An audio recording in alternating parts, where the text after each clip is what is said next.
আবার দুর্ভোগ বৃষ্টির খবর দেব, কারণ ধানবাদের কাছ দিয়ে ঝাড়খণ্ডে পৌঁছে গেছে নিম্নচাপ। গভীর নিম্নচাপের প্রভাবে আজও বৃষ্টির পূর্বাভাস রয়েছে।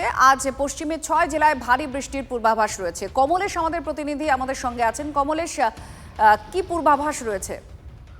দেখো, আবহাওয়া দপ্তর গতকাল দুপুরে সর্বশেষ যে পূর্বাভাস দিয়েছিল তাতে বলা হয়েছে আজকে পশ্চিমের 6টা জেলা ঝাড়গ্রাম, পশ্চিম মেদিনীপুর, বাঁকুড়া, পুরুলিয়া, পশ্চিম বর্ধমান এবং বীরভূম এই জেলাগুলোতে ভারী বৃষ্টি হতে পারে। তবে এই মুহূর্তে যদি বলা যায় মূলত পুরুলিয়া এবং লাগোয়া পশ্চিম বর্ধমান, খানিকটা বাঁকুড়া এই অংশেই মূলত বৃষ্টি হচ্ছে। তার কারণ নিম্নচাপ অনেকটাই উত্তর পশ্চিমে অর্থাৎ ঝাড়খণ্ডের দিকে সরে গিয়েছে।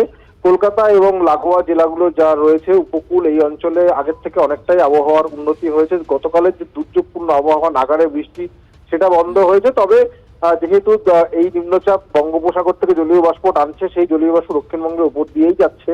আজকে বিক্ষিপ্তভাবে বৃষ্টি মাঝে মধ্যে কয়েক পশলা বৃষ্টি হয়ে যেতে পারে কলকাতা এবং লাগোয়া জেলা উপকূল অঞ্চলে। আগামীকাল থেকে কয়েকদিন দক্ষিণবঙ্গে ভারী বৃষ্টির কোনো সতর্কতা আপাতত নেই। ধন্যবাদ কমলেশ, আমাদের প্রতিনিধি জানাচ্ছিলেন পূর্বাভাস রয়েছে। দক্ষিণবঙ্গের এই কলকাতা বা আশপাশের জেলাগুলোতে বিক্ষিপ্ত বৃষ্টির পূর্বাভাস থাকলেও, বৃষ্টির পরিমাণ একটু কমলেও বাকি যে জেলাগুলো রয়েছে, পশ্চিমাঞ্চলের যে জেলাগুলো রয়েছে, সেখানে কিন্তু ভারী বৃষ্টির পূর্বাভাস দেওয়া হয়েছে। কারণ ঝাড়গ্রাম দিয়ে ক্রমাগত এই নিম্নচাপ এগোচ্ছে, আর ওখানে নিম্নচাপ থাকার জন্যই এই সমস্ত জেলাগুলোতে, যেমন বাঁকুড়া, বর্ধমান, পুরুলিয়া, ঝাড়গ্রাম, এই সমস্ত জায়গায়, পশ্চিম মেদিনীপুর, এই সমস্ত জায়গায় বৃষ্টির পরিমাণ আরও বাড়বে। ভারী বৃষ্টির পূর্বাভাস দেওয়া হয়েছে। এই মুহূর্তে আপনারা বাঁকুড়ার মানকানালি সেতুর ছবি দেখতে পাচ্ছেন। এটা গন্ধেশ্বরী নদী ওই সেতুর ওপর দিয়ে বয়ে যাচ্ছে। পুষ্টে গন্ধেশ্বরী এখানে ভেসে যাওয়া সেতু দিয়ে পারাপার করতে গিয়ে দুর্ঘটনার কবলেও পড়ে একটা ডাম্পার। বাঁকুড়ার ওপর দিয়ে গন্ধেশ্বরী, দ্বারকেশ্বর সহ সব নদী যেগুলো বইছে, জলস্তর বেড়ে গিয়েছে। এখন এই সেতুর কি অবস্থা দেখতে পাচ্ছেন, ডাম্পারটা কিভাবে প্রায় ভেসেই যাচ্ছে। হীরক আমাদের প্রতিনিধি সরাসরি মানকানালি সেতু থেকেই আমাদের সঙ্গে রয়েছেন। হীরক, কি অবস্থা? কারণ ক্রমাগত আরও ঝাড়গ্রামের দিকে নিম্নচাপটা চলে গিয়েছে, ফলে বাঁকুড়ায় বৃষ্টি হবে, আশপাশের জেলাগুলোতেও ভারী বৃষ্টির পূর্বাভাস রয়েছে। তুমি তো প্রায় এক হাঁটু জলের মধ্যেই দাঁড়িয়ে রয়েছো, কি অবস্থা? দেখো, বৃষ্টি গতকাল থেকেই শুরু হয়েছে এবং গতকাল থেকে ভারী অতি ভারী বৃষ্টি হচ্ছে বাঁকুড়া জেলার বিভিন্ন প্রান্তে, এবং তার ফলে বাঁকুড়া জেলার উপর দিয়ে যে সমস্ত নদীগুলি বয়ে গেছে, গন্ধেশ্বরী, দ্বারকেশ্বর, কংসাবতী, শিলাবতী, সমস্ত নদীতেই জলস্তর ক্রমশ বৃদ্ধি পাচ্ছে। এবং আমি যে জায়গায় এই মুহূর্তে দাঁড়িয়ে রয়েছি, বাঁকুড়ার মানকানালি সেতু, সেই মানকানালি সেতুর ছবিটা তোমাকে আরেকবার দেখাতে চাইবো। যে সেতুর ওপর দিয়ে এই মুহূর্তে 5 থেকে 7 ফুট উচ্চতা দিয়ে জল বয়ে যাচ্ছে। শুধু তাই না, এই বিপজ্জনক সেতু দিয়ে, ভেসে যাওয়া সেতুর ওপর দিয়ে একটি ডাম্পার আজ ভোরে যখন পারাপার করার চেষ্টা করে, সেই মুহূর্তে সেই ডাম্পারটি কার্যত সেতুর মাঝখানে সেটা কার্যত আটকে যায়। একদিকে জলের তোড়, অন্যদিকে ভাঙাচোরা সেতুর একাংশ বসে যাওয়ায় ডাম্পারটি তুমি দেখতে পাচ্ছ একেবারে জলের মাঝখানে আটকে রয়েছে, এবং তার পাশ দিয়ে প্রবল বেগে জল বয়ে যাচ্ছে গন্ধেশ্বরী নদীর। এই মুহূর্তে এই সেতু দিয়ে পারাপার পুরোপুরি বন্ধ। এই সেতুর অপর পাড়ে যে সমস্ত গ্রামগুলি রয়েছে, মানকানালি, উখড়াডি, কেউ আছে কি আটকে পড়েছে? এই 30টা গ্রামের দেখো, যেটা জানা যাচ্ছে যে ডাম্পারটি পারাপার করার সময় যখন আটকে যায়, সেই মুহূর্তে কোনো ক্রমে চালক এবং খালাসি তারা কোনো ক্রমে প্রাণে বাঁচে। তবে ডাম্পারটি উদ্ধার করা সম্ভব হয়নি। চালক, খালাসি কোনো ক্রমে পাড়ে উঠেছে, তারা এখন সুস্থ রয়েছে। তাদের ডাম্পারটিকে উদ্ধারের চেষ্টা চালানো হচ্ছে প্রশাসনের তরফে। কিন্তু যেভাবে জলস্তর বৃদ্ধি পাচ্ছে, তাতে কোনোভাবেই এই ডাম্পারটিকে উদ্ধার করা সম্ভব হবে কিনা তা নিয়ে রীতিমতো সন্দেহ রয়েছে।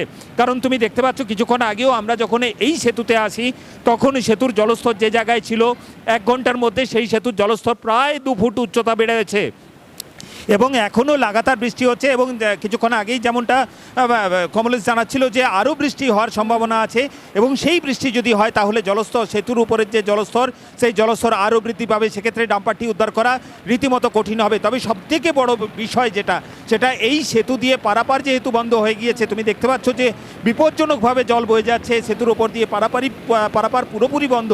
তার ফলে কিন্তু নদীর অপর পাড়ে থাকা যে সমস্ত গ্রামগুলি রয়েছে, সেই গ্রামগুলি থেকে মানুষজন, শিক্ষা থেকে স্বাস্থ্য, সমস্ত বিষয়ে যারা বাঁকুড়ার শহরের উপরে নির্ভরশীল। পদক্ষেপ কি চোখে পড়ছে হীরক? কালকে মুখ্য সচিবও বৈঠক করেছেন সকলের সঙ্গে।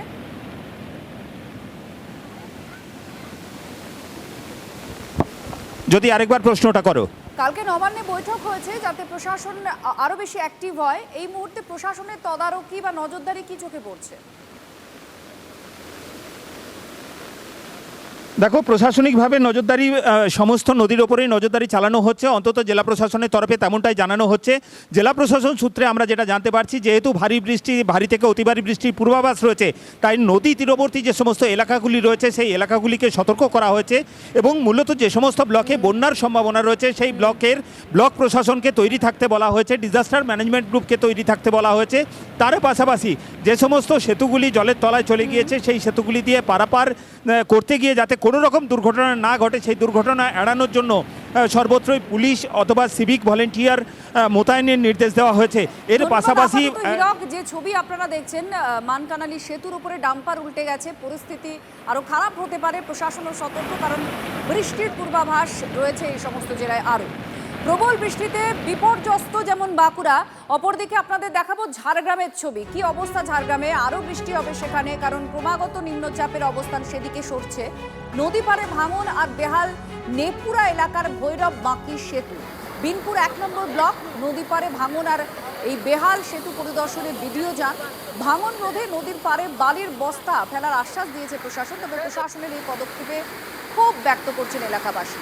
তারা বলছেন যে পাকা সেতু করা হোক।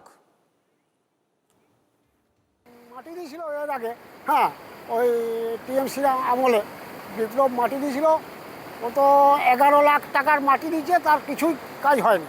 হ্যাঁ, তা মোটামুটি এই যে লালা হয়ে গেছে, এই পাঁচটা উপর 5টা লালা হয়ে গেছে, আর কদিন যাবে এটা? হ্যাঁ, একটা বড় বন্যা হলে ভেঙে যাবে। 11 লাখ টাকা মাটি পড়েছে, খালের অবস্থা খারাপ, ভেঙে গেছে, এই বীজ টিকবে না। আমার তো মনে হচ্ছে 1 ঘন্টাও টিকবে না।